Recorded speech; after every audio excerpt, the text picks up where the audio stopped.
সবুজের অভিযান সাহিত্য থেকে ভূগোল সর্বত্র বাংলা তথা পশ্চিমবঙ্গের পরিচয় গঙ্গা বিধৌত সুজলা সুফলা শস্য শ্যামলা রাজ্য হিসাবে।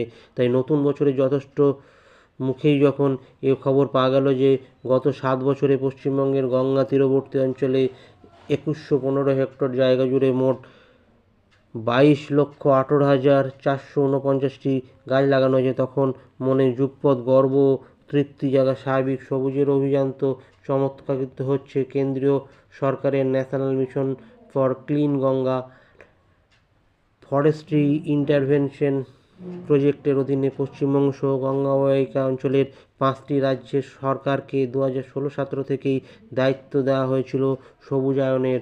প্রচুর অর্থ বরাদ্দ হয়েছিল কেন্দ্রের তরফে। এনএমসিজির সাম্প্রতিক রিপোর্টে এবার জানা গেল পশ্চিমবঙ্গ সরকারের বন দপ্তর এই 7 বছর